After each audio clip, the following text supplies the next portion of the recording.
പ്രധാനമന്ത്രി നരേന്ദ്രമോദിയുടെ കൈപിടിച്ച് വിതുമ്പി ആലത്തൂരിലെ എൻ.ഡി.എ സ്ഥാനാർത്ഥിയും പാലക്കാട് വിക്ടോറിയ കോളേജ് മുൻ പ്രിൻസിപ്പലുമായ ഡോക്ടർ ടി.എൻ. സരസു. കുന്നംകുളത്ത് എൻ.ഡി.എ തെരഞ്ഞെടുപ്പ് കൺവെൻഷൻ വേദിയിലെത്തിയ പ്രധാനമന്ത്രി സ്ഥാനാർത്ഥികളെ അഭിവാദ്യം ചെയ്യുമ്പോഴായിരുന്നു സരസു വികാരാധീനയായത്. പ്രിൻസിപ്പലായിരുന്ന സരസു 2016 മാർച്ച് 31 സർവീസിൽ നിന്ന് വിരമിച്ചപ്പോൾ എസ്.എഫ്.ഐ പ്രവർത്തകർ കോളേജിൽ കുഴിമാടം തയ്യാറാക്കി യാത്രയയപ്പ് നൽകിയത് വലിയ വിവാദമായിരുന്നു. ഇത് പറഞ്ഞായിരുന്നു സരസു വിതുമ്പിയത്. 8 വർഷം ഞാൻ കുഴിമാടത്തിലായിരുന്നു. അങ്ങാണ് എനിക്ക് പുനർജന്മം നൽകിയത്. മോദിയുടെ കൈപിടിച്ച് കരഞ്ഞുകൊണ്ട് സരസു പറഞ്ഞു. കരുമന്നൂർ ബാങ്ക് വിഷയവുമായി ബന്ധപ്പെട്ട് സരസു പ്രധാനമന്ത്രിയുമായി നേരത്തെ ഫോണിൽ സംസാരിച്ചിരുന്നു. ഈ വിവരം പുറത്തു വന്നതിന് പിന്നാലെ വിവിധ സ്ഥാപനങ്ങളുടെ നിക്ഷേപ തട്ടിപ്പിനിരയായ പലരും തന്നെ വിളിക്കാറുണ്ടെന്നും സരസു അദ്ദേഹത്തോട് പറഞ്ഞു.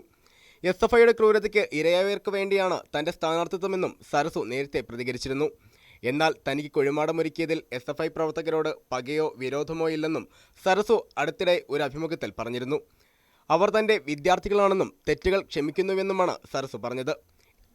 എസ്.എഫ്.ഐയുടെ പിന്തുണയോടെ ഇടതനുകൂല അധ്യാപകരും തനിക്കെതിരെ പ്രവർത്തിച്ചിരുന്നുവെന്നും എന്നാൽ തന്നെ പിന്തുണച്ച ഒരു കൂട്ടം അധ്യാപകർ ഉണ്ടായിരുന്നുവെന്നും ദ ന്യൂസ് എക്സ്പ്രസിന് നൽകിയ അഭിമുഖത്തിൽ സരസു പ്രതികരിച്ചിരുന്നു. സരസു വിരമിച്ച ദിവസം കോളേജിൽ മലയാള പഠന വിഭാഗത്തോട് ചേർന്നുള്ള സ്ഥലത്താണ് എസ്.എഫ്.ഐ പ്രവർത്തകർ കുഴിമാടമൊരുക്കി റീത്തും ചന്ദനത്തിരിയും കത്തിച്ചു വെച്ചത്.